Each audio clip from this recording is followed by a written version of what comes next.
Mongrel Boots. Take a look at that logo. Take a look at that name. Now that is an Aussie boot. And we're going to meet Phil Cloros from Mongrel Boots. Let's go.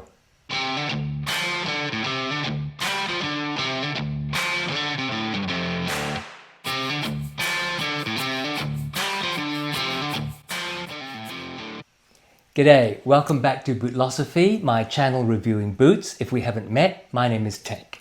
I am working on Perth in Wajak country at the moment, Kaliko Wajak Nongabuja.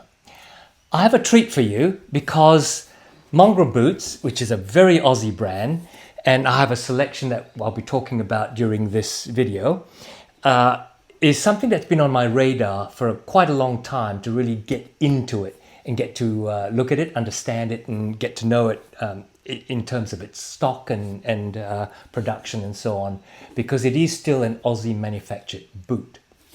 So today I have the pleasure of interviewing Phil Cloros at Mongrel Boots, and I'll get him to introduce himself.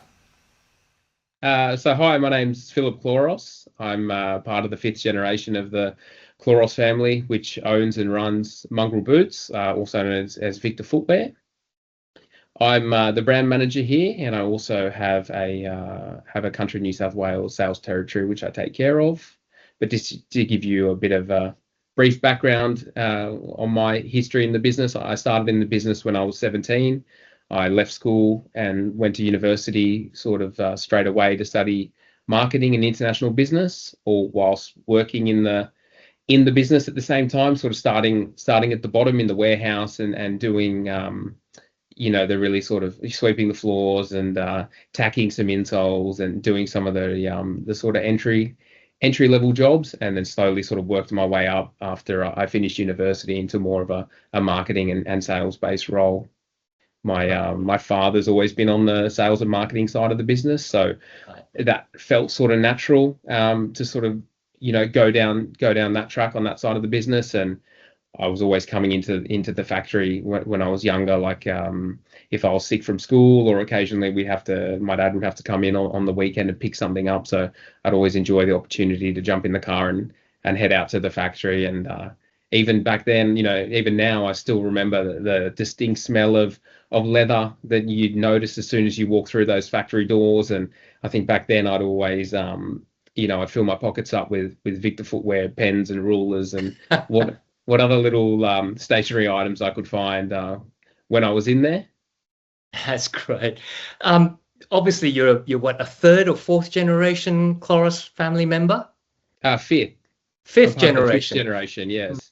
Do you want to run us through the history of Mongrel Boots and in fact the Cloros family involvement in it? Yeah, so the business originally, the Victor business started in 1930. The catalyst to that was my great-great-grandfather. His name was Stanley Cloros. He was from an island in Greece called Castellorizo. He was one of 12 children, I believe. Castellorizo is a very, very small island in Greece, quite close to Turkey as well.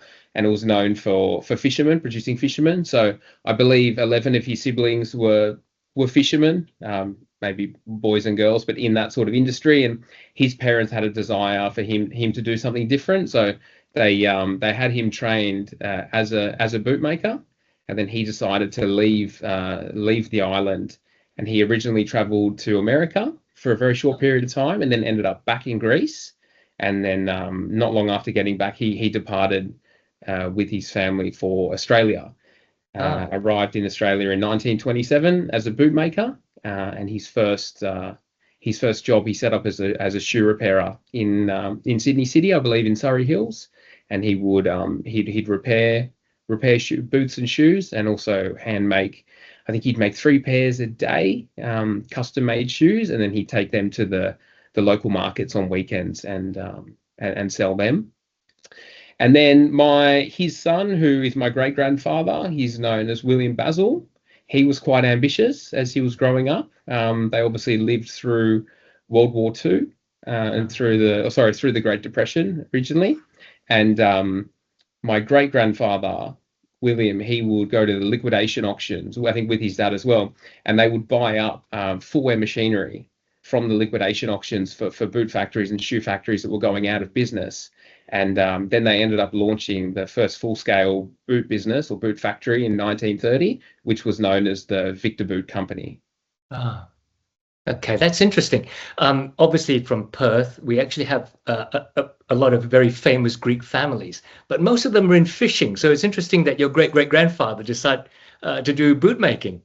Yeah, I think, I guess the train of thought from his parents was just to try something different. Yeah. It's obviously going back a long, long time now, like sort of late 1800s, very early 1900s. But yeah, I think they just had a desire for him to do something different. And yeah, in the end, it paid off because we're here now, some 95 years later, I think now from when Victor Boot Company was first established. And we still operate today as Victor Footwear Proprietary Limited.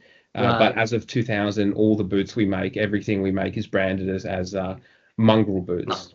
Yeah, I love the name Mongrel. It's so Aussie, isn't it? Yes, and your logo with that dog is just perfectly Aussie. Yeah, I do think that is one of our biggest strengths. It's very memorable, and it really resonates with the Australian audience, and that's why we rebranded. We had one boot originally, one style of boot came out, I think it was in '99, and the name of it was the Mongrel, and the idea was it was a bit of a crossbreed.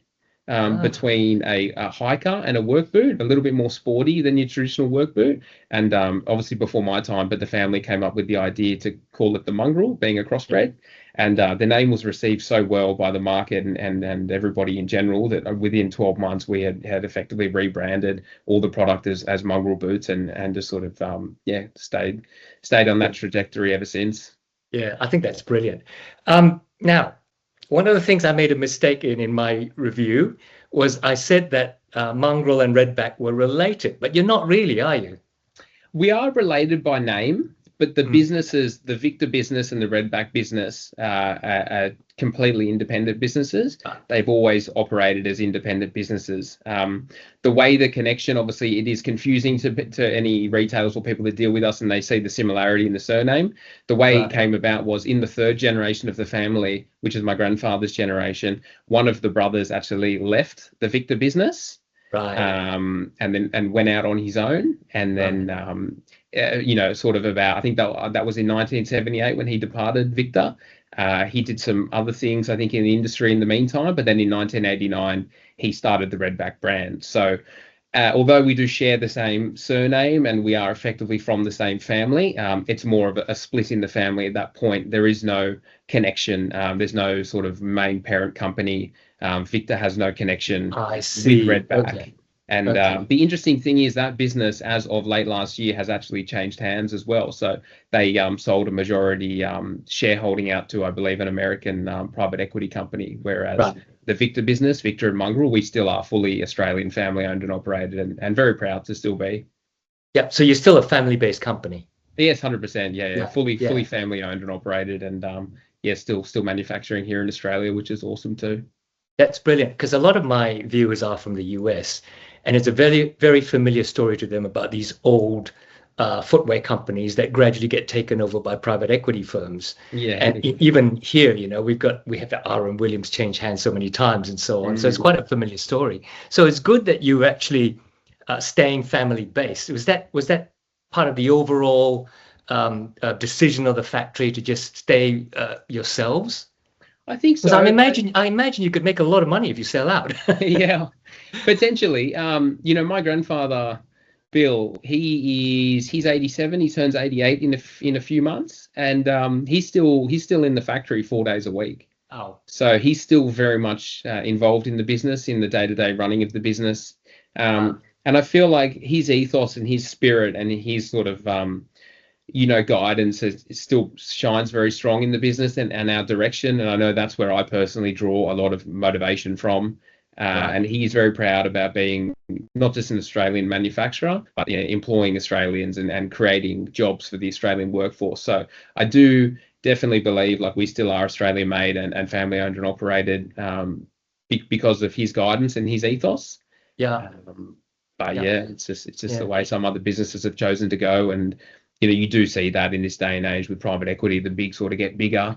And we're even seeing it in retail. A lot of our retailers we used to deal with were sort of mum and pop shops, and some of them still are, but there's less and less now compared to what there was 30, 40 years ago. Sure. And I think it's interesting in that you can go two ways. You can go private equity. Some families might retain a stake, but you can go private equity, and the brand, I'm talking about the brand, not the owners, then start to lose a focus because the family obviously started the business with a purpose in mind. This is how we satisfy our customers. Whereas with private equity, how you satisfy is really how you satisfy your owners. Yeah, that's right. And I feel like that is one of our strengths, being family owned and operated. We don't report to a board. It's not so much about quarterly, shareholder meetings and board meetings where we have to justify the profit and loss and stuff like that. So we definitely do operate with the main idea of just sort of making the best boot possible. Like, obviously it's great to be profitable and make money. But if we ever have to go through periods where the profit isn't as high as it was or as it should be, we don't necessarily have to start sort of cutting the quality of the materials or staff and stuff like that. So that's definitely one of the strengths of still being family owned and operated, I believe. In doing the research for this interview, I went through and looked at your YouTube channel on YouTube. Okay, yeah. So there's not too much on there, only a few things. There should be more. Well, I agree. You should do more because they're really interesting. One of the things I sort of picked from it was just the pride in your investing in things, because you're bringing in new machines and that sort of thing. So you're obviously still thinking through how to get better. Yeah, definitely. I believe, especially as an Australian manufacturer, you're always looking at ways that you can make your production more efficient and lower your overheads. So yeah, we use the cutting edge in technology in our industry, which is mainly for the way we make boots and the way the majority of premium work boots are made. A bit different to a lot of the boots you review on your page, which are more sort of high-end dress, Goodyear welts. Our industry, the gold standard in the work boot industry in Australia, is definitely direct injection. Yep. So we operate Desma Machinery, which is the leader in that space, and they're a German company.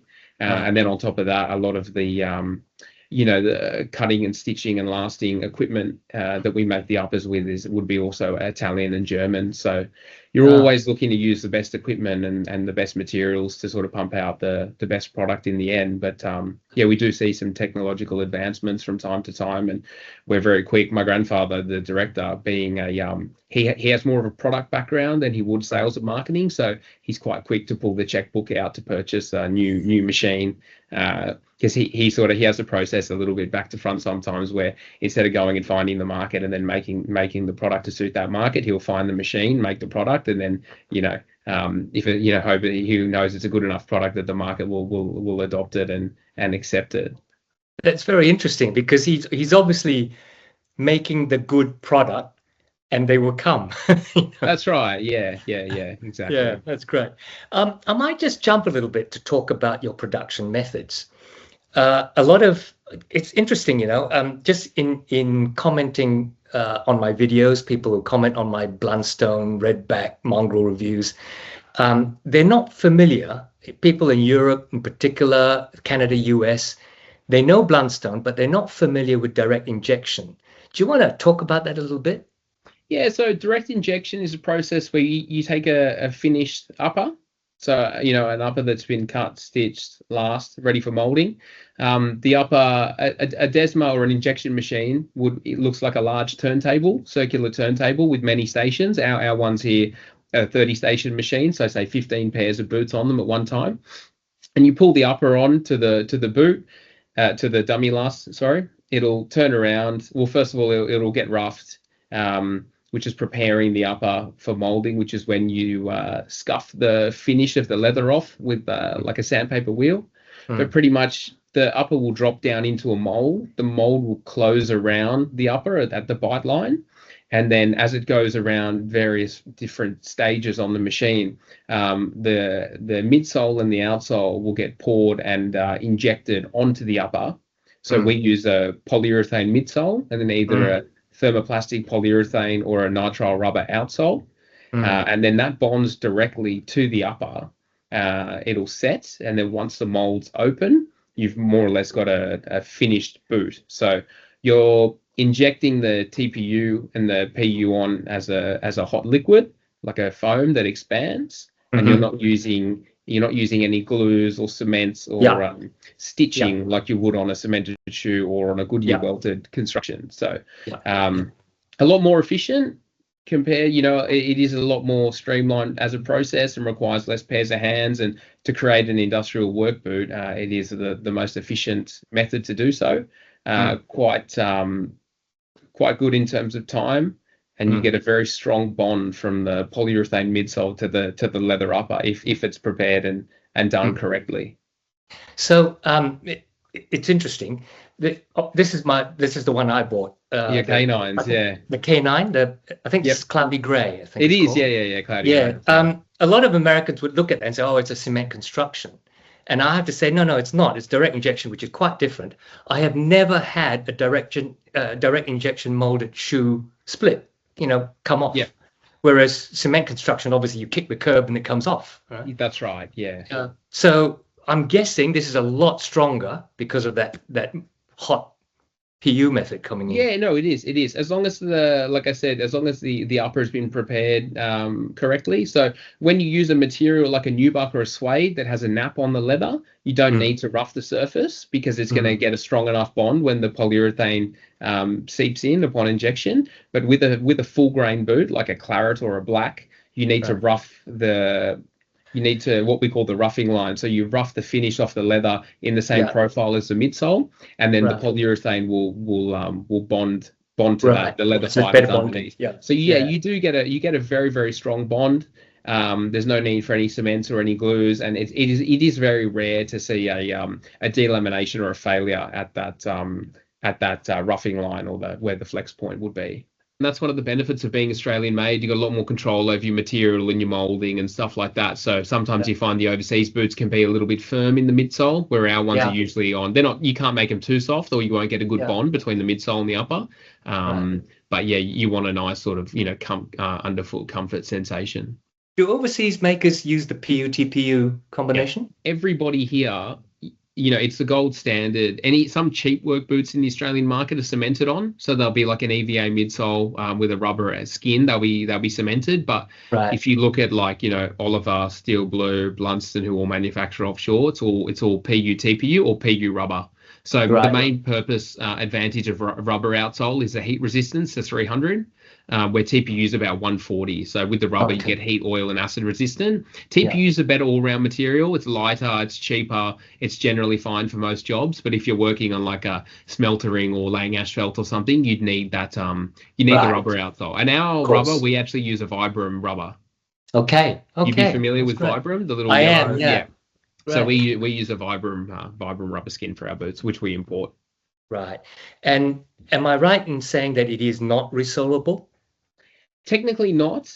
It's definitely not. It is something that can be done. Majority of brands will tell you that it can't be done because they produce offshore. They don't have the equipment. They're definitely not designed to be resold. Right. So the idea is with a directly injected, work boot, they are designed within a relatively short period of time to be manufactured.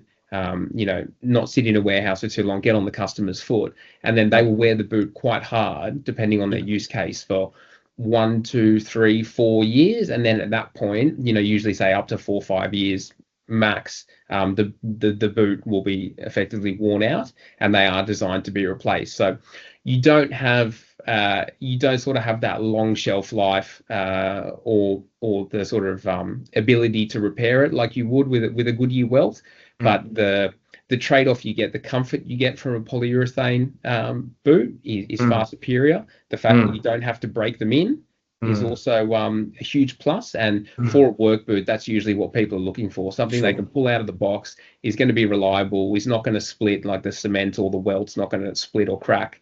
They can wear them hard. Like I said, depending on their use case, could be 1 year, could be 4 or 5. And then it gets to a point when they retire them and replace them with another pair.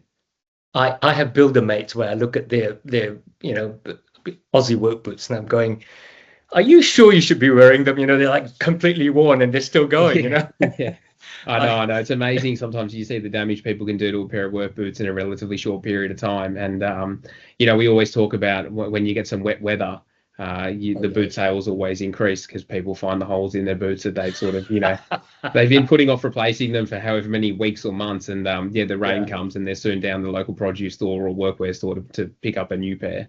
Yeah, and the cost is an advantage. It's not a $400 boot that you do wish to resell. It is within that replacement kind of cost level, isn't it? 100%. Yeah, that's what we find. Like if you're looking at I would recommend, like, if you are looking to buy a high-end dress shoe or a dress boot, like, you would not go the route of a directly injected boot, because as well, if they do sit for long periods of time without use, you can get hydrolysis, which is when the moisture in the air gets drawn into the midsole. There's a chemical breakdown, and then they do crumble. You don't see that if the boots are stored correctly and they're worn or what they call exercised, frequently, whether it's once a month or something like that. But yeah, they are designed to be sort of produced, purchased, worn hard for a period of time, and then replaced. But if you're going to be wearing them, once every pancake day, like a pair of dress boots to a wedding or a black tie function, obviously something with a Goodyear welted sole and a leather sole is gonna serve you a lot better over like a 10 or 20 year lifespan. In my Simple Man Science, I talk about how to prevent hydrolysis. Basically, wear them to squish the water out. That's right. Yeah. That's right. Yeah. So I think the official term that one of our material PU suppliers told us is, the boots need to be exercised, which is just wearing them. And it is a funny concept when you try to explain to someone who's bought a pair of, polyurethane boots and kept them in a cupboard for 10 years that the reason they've crumbled and failed is because you haven't worn them. I know that is a bit of a funny term, like everyone in the industry is quite used to it, but yeah, and that's why, you can see polyurethane sole boots that are sometimes 7, 8, 9, 10 years old, and they're worn frequently, not that hard, but frequently, and that reverses the hydrolysis process. It stops it from occurring. So you definitely can limit it and manage it if you do, wear them frequently.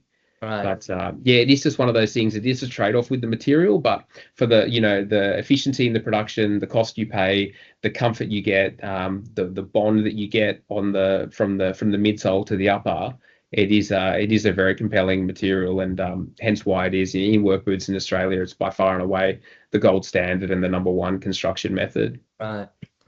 And in terms of the leathers, particularly for your Chelsea boots, they're full grain, nubuck, so they're really all good quality leathers. Where are you getting them from? Are they Australian?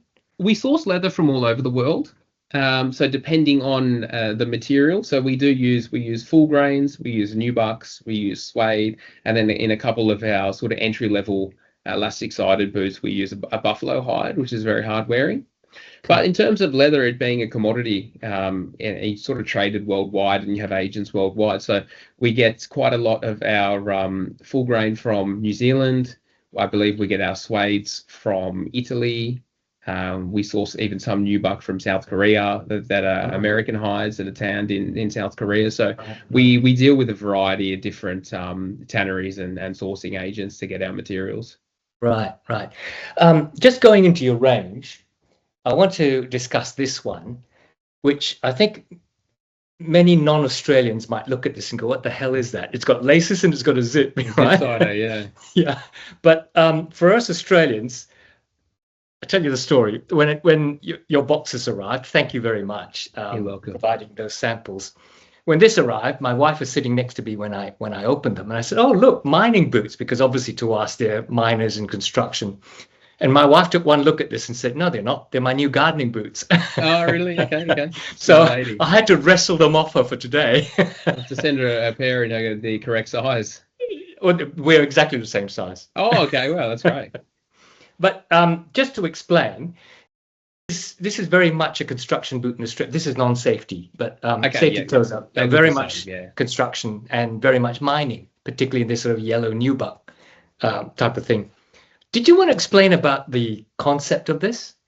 So the zip sider, what you're holding there, that's a 961050, but the safety version of that boot, the 261050, that's the original zip side work boot into the Australian market. So zip side, we brought out that boot originally in 2006 before it was available on the market, and then effectively probably within the space of 5 or 6 years, it had grown to become the biggest category in the work boot market, and quickly replaced a lot of elastic sides, a lot of straight lace up boots, and some other shoe offerings. So we developed that boot at the request of one of our customers that was working with the wharfies.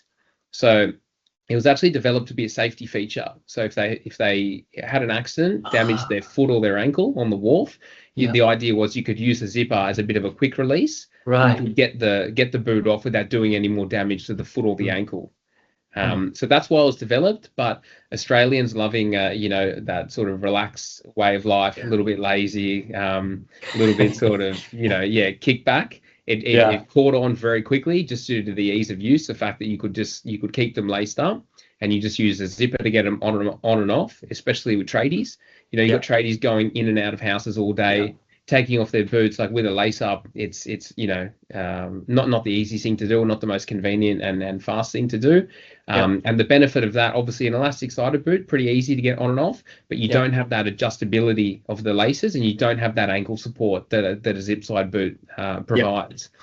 My tradie mates love this, because they say it's unlike a sort of Chelsea boot where it's slightly loose, really. Often they can really cinch this up, but then it's easy to get off.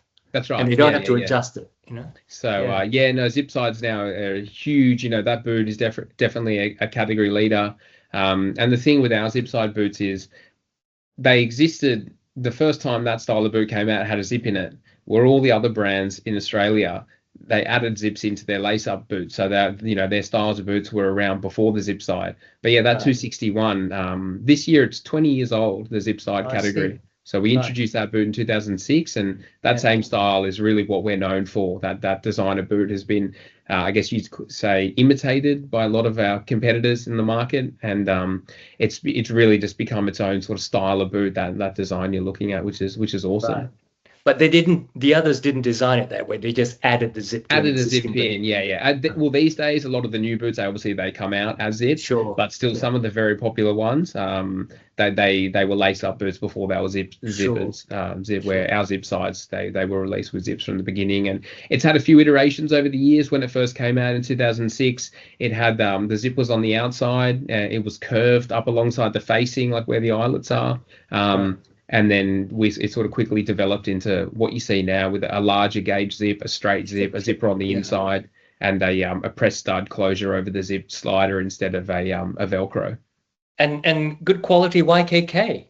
Yes, that's right. Yeah. I think for a component like that, it's critical you use the best quality you can get. You definitely don't want to cut a corner. Although the zip is, it's an integral part of the boot, but maybe some people see it as a small part of the boot. And we'll sort of cut corners on it, but it definitely earns its keep. So you don't want to be cutting corners when it comes to. Well, you don't want it to fail, do you? That's right. Yeah. So small components are, I think, YKK definitely are the leader in that field, and we've worked with them closely and made a few upgrades over the years to it. And what the sort of style we're on now is definitely a winner, and the components are very reliable and strong in the work environment. Right. And another style of boot that you use, obviously, again, people overseas don't quite realize the elastic-sided Chelsea boot as a work boot. They're used to the R.M. Williams kind of riding boot, that sort of thing. So how long have you been producing elastic-sided work boots? Oh, elastic-sided work boots from day one, really, years and years ago. I don't know what era specifically, but I'd say it'd be sort of 30s and 40s, something like that. 40s and 50s. They've been around for a long, long time. That boot you're holding, the Canine, is a newer range of ours. So our standard work boots are quite chunky and industrial looking.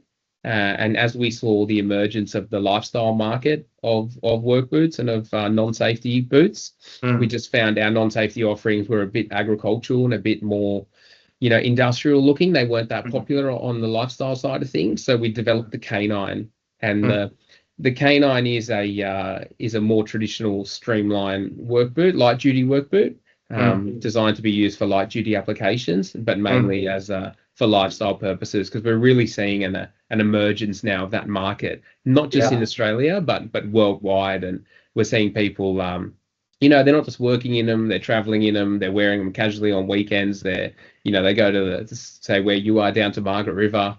They want to Yeah. sort of fit in, so they buy a pair of Chelsea boots for the Yeah. weekend. And what you're holding is just it's a robust, comfortable, pair of boots that can really go anywhere, do anything. Mm.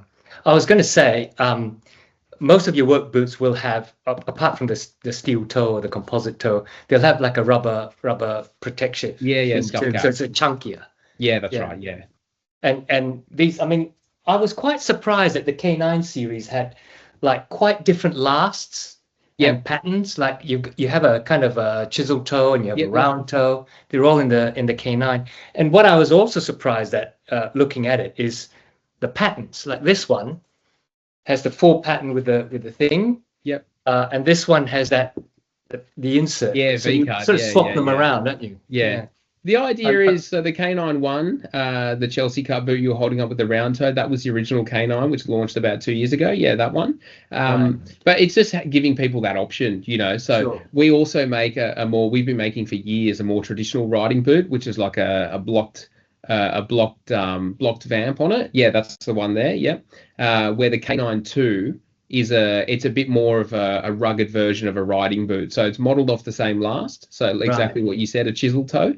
And it has a leather lining and a V-cut upper, which just gives it a little bit more of a casual look and feel. So it's more just about giving people the option.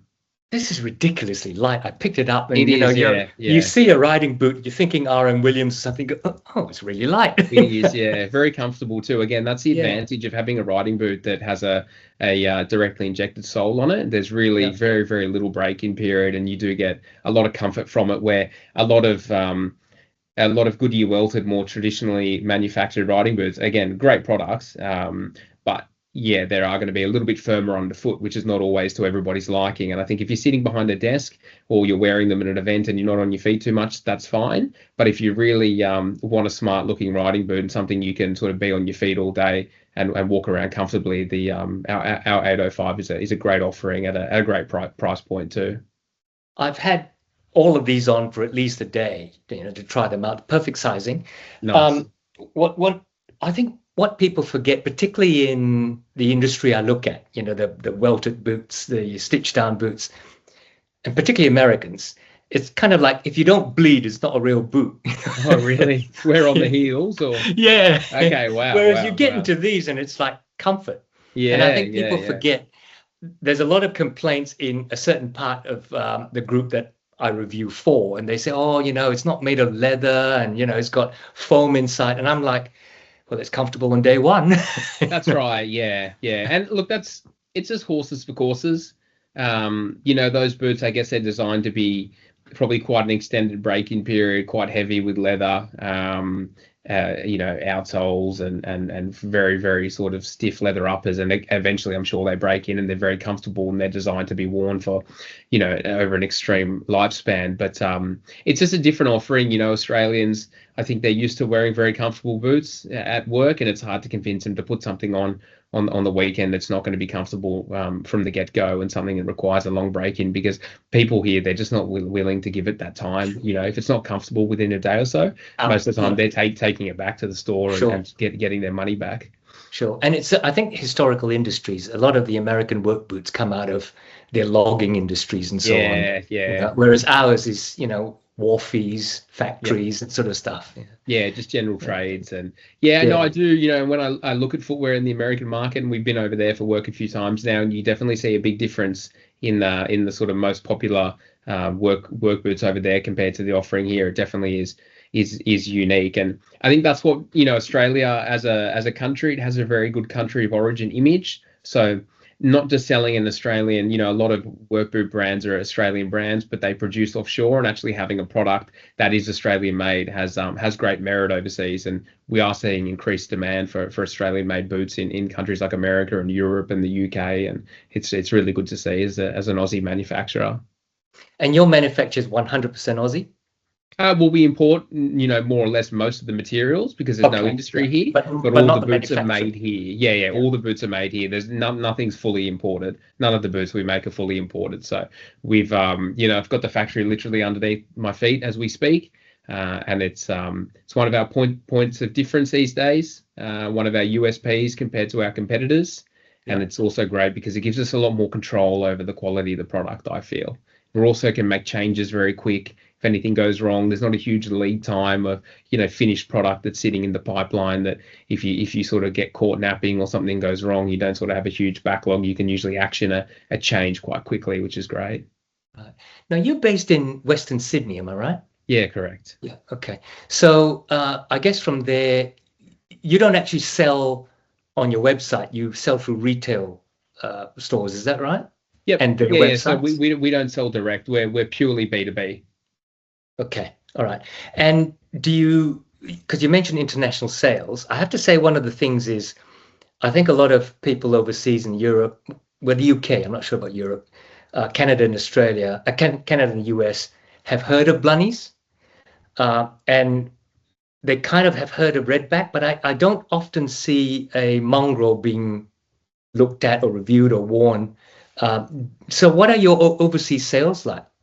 So export for us as a market, it's bigger at the moment than it ever has been. It's not something in the past that we've focused on a lot.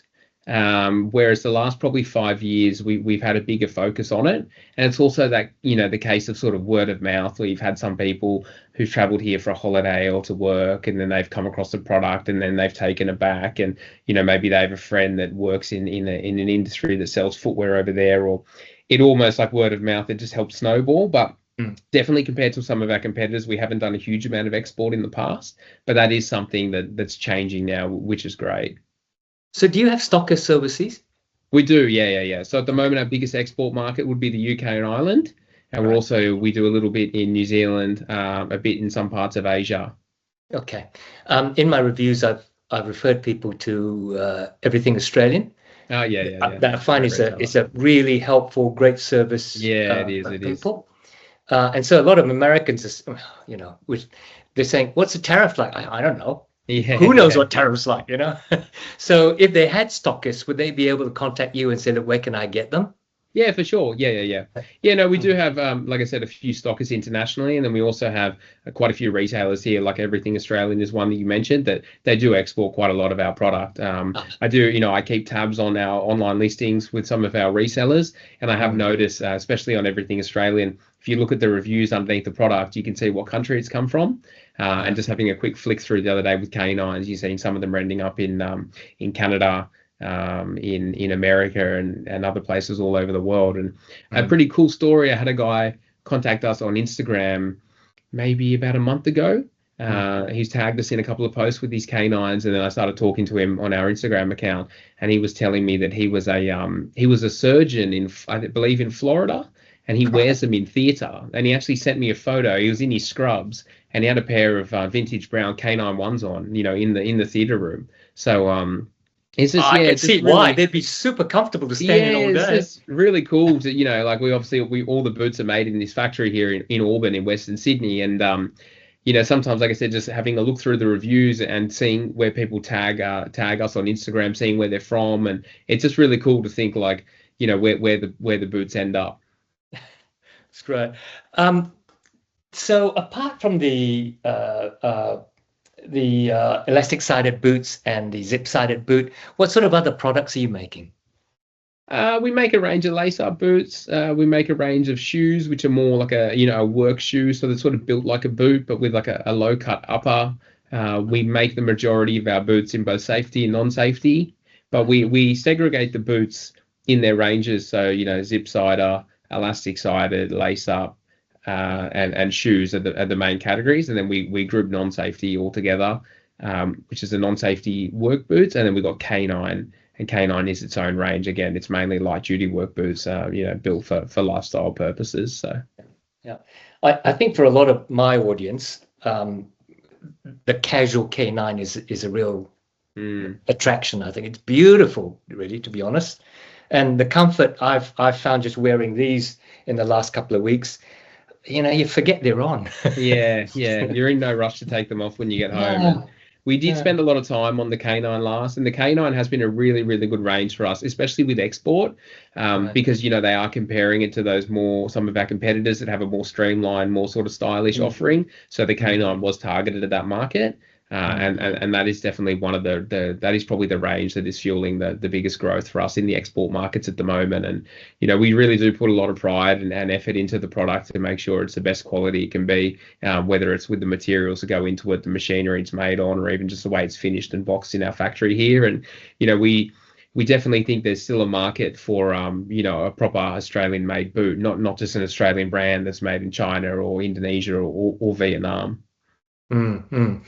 And the designs keep coming through. I like the K9 design is a really I find it very attractive when it's a sort of mixture between chunky and quite stylish casual. And as you say, Yeah. poser or going wine tasting. Yeah, that's the thing. I wear them.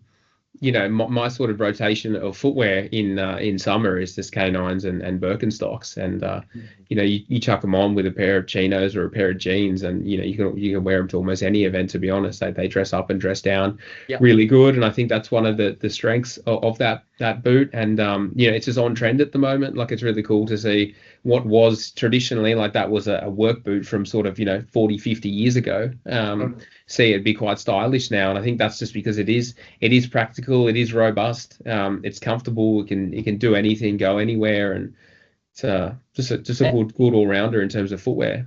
And North Americans also, I think, get quite confused by us wearing these in summer. With Yeah, yeah, shorts. yeah, They think, oh, isn't that too hot? But I think we get quite used to it. They're unlined, yeah, right? yeah, yeah. Very So they're breathable, not breathable. having a lining, the K9. So leather at the end of the day is the best lining for your foot. Yeah, yeah. Um, so I'm not sure if you're aware, but my real life occupation is a management consultant. So I work with companies on strategic thinking and so on. So one of the questions I like to ask footwear brands is, what's your vision? What drives you, and what's your purpose in making these products? It's a difficult question to answer. At the end of the day, we've been making boots since 1930. So our sort of core objective and vision, even for the future, is just to continue to make Australian boots for Australian workers. I Mm.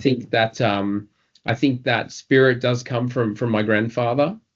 Being how long he's been in the game for, and the fact that we've held out for so long, still being an Australian manufacturer when all the other brand, or not all the other brands, but nearly all the other work boot brands have sort of quietly all moved offshore over the last sort of 20 years. There's a lot, there's a lot at stake, sort of pride as well. Like, with our family, is a family owned and operated business. We've always been an Australian manufacturer. We've got that skill set, quite rare these days in this market. So to give that up would be a pretty drastic step. Mongrel, like the Australian made aspect, it is something we've really sold the brand off over the last sort of couple of decades, and it's really a core part of the brand now. So I feel like if we did move offshore, you'd be taking away from that identity.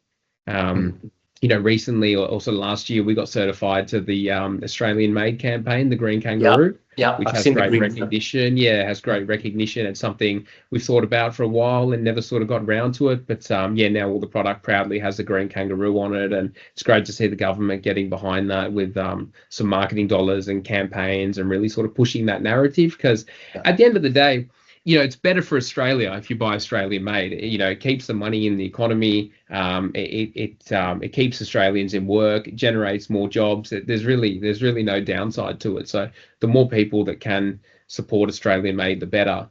yeah, But yeah, look, in terms of vision and mission and stuff like that, it's more or less just keep doing what we're doing. We want to grow sustainably. We want to do the right thing. We recently just completed an exercise which was called our brand DNA, which is a bit of a brand book and a bit of a deep dive into the brand, not ah, just the history, but right. why we do what we do, and how we act as a family and as a business. And my grandfather, the opening page, he wrote, what we ended up calling our guiding principles. Right.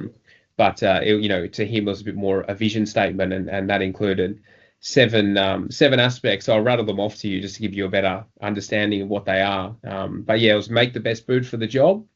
The second one was give honest value. back our resellers, look after our people, aim higher every day, get better, not just bigger, do the right thing, be responsible, fair, and accountable, and honour the Australian spirit. So, look out for your mates, give everyone a go, have a crack, and just always keep going. And I feel like that just really personifies the Mongrel brand and what we're trying to achieve as a family and a business. Mm-hmm. And have you recently redesigned your boxes? Not that recently. I think it's been the same now for a few years. Yeah, a couple of years. Okay, because I'm thinking that this one I bought wasn't the same box, but when I got your boxes, I love the logo, and then you have these little things like on the lip of it you have made down under. Upside down. Yeah. Love those little touches, Yeah, no, thank you. I think on the on one of the flaps that goes inside the box too, it's a bit of a collage of sort of historical logos of the business. Yeah. So you'll see the original Mongrel logo from 2000. You'll see some of the Victor logos from from the 30s and 40s, and we've tried to do a little collage of like a bit of a historical collage. But the box is actually in a redesign phase at the moment, just so we can get that Australian made and owned logo on there. So it's going to get another little update. But essentially, when we designed that box, we set out to create. We wanted quite a simple, iconic box. It did a lot of talking just with its sort of colors and logos on it. We didn't want to overcomplicate it and make it sort of too crowded.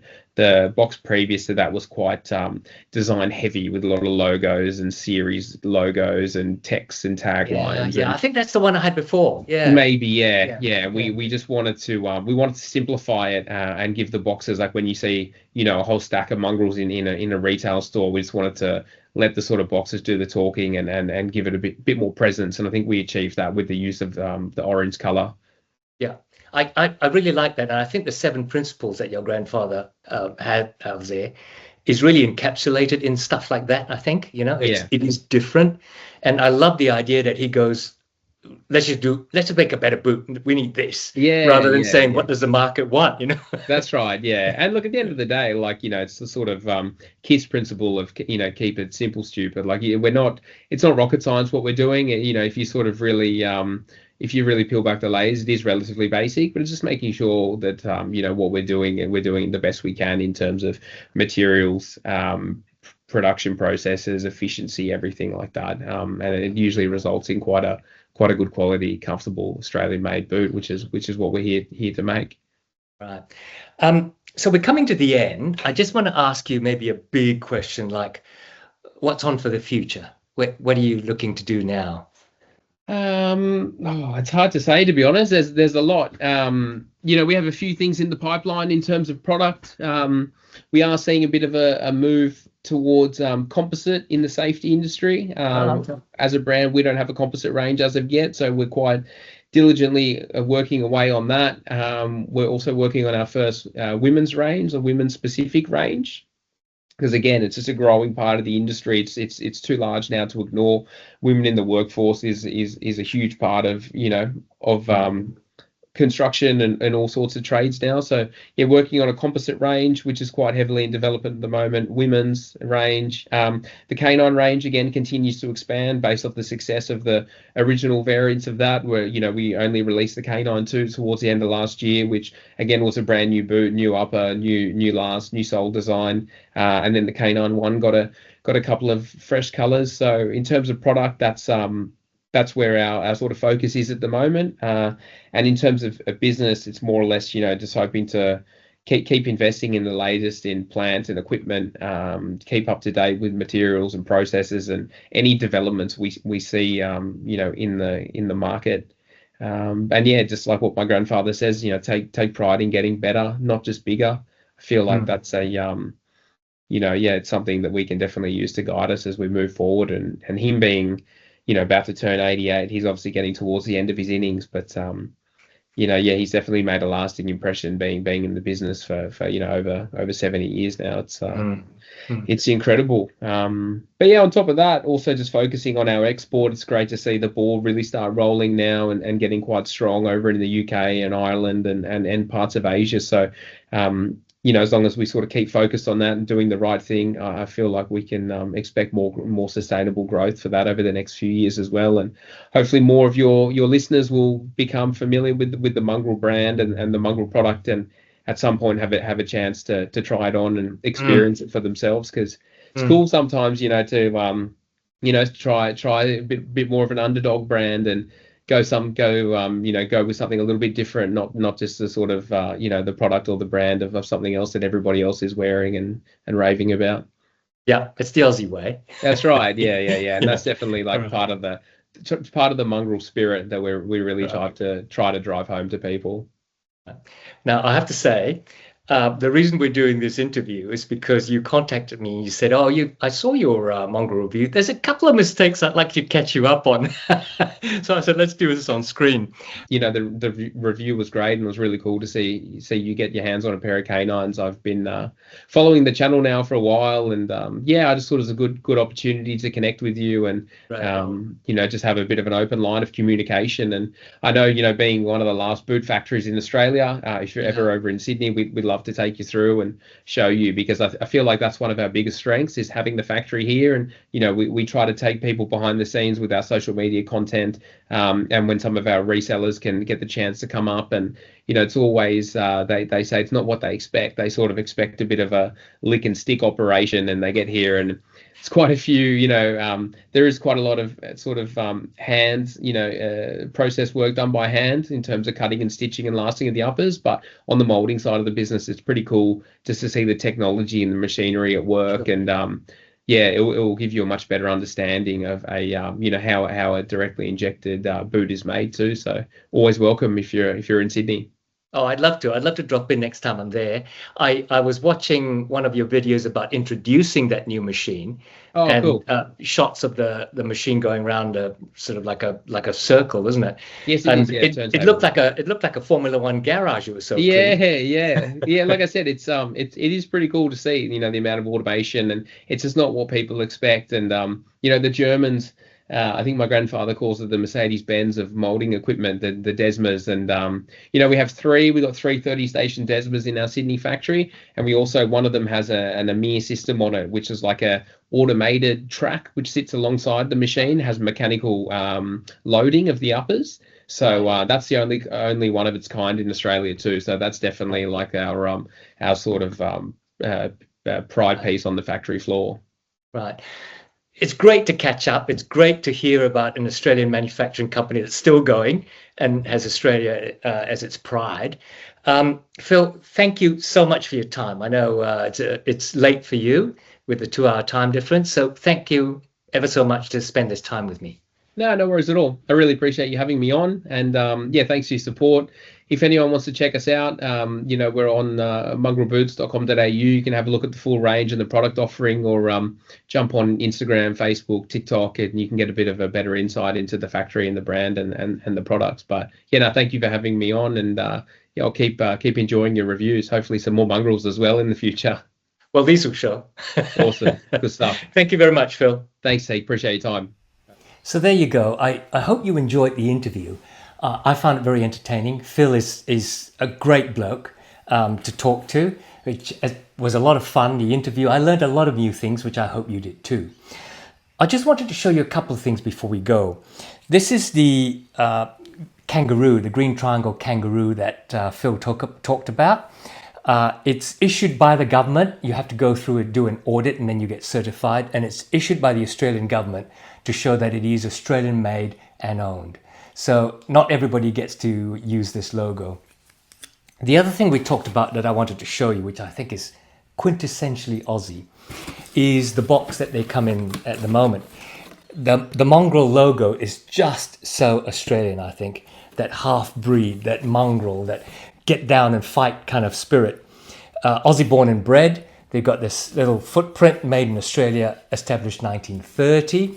And then all along the boots, you get the logo. Obviously, you get the details of the boot there. A family-owned Australian business with the map of Australia and the flag. And these are the little touches I like.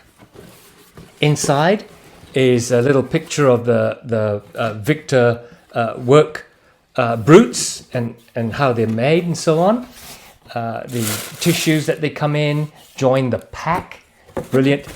And then this, when you open it, you get a map of Australia, and then upside down words, made down under. Quintessentially Australian humour, as well as logo and so on. So there you go. Hope you enjoyed it. I'll leave a link to their website down below. As Phil says, they don't actually sell direct online, but if you contact them, I'm sure you'll be able to find stockists near you somewhere. So I will also leave the website for Everything Australian. That's one of the stockists here in Australia, which I think they do sell overseas. I have had great service coming from them, so I have no problems. I'm no affiliation to them, but I have no problems in recommending them. So I hope you enjoyed it. Don't forget to click on like and subscribe, and I will see you next week. Take care out there.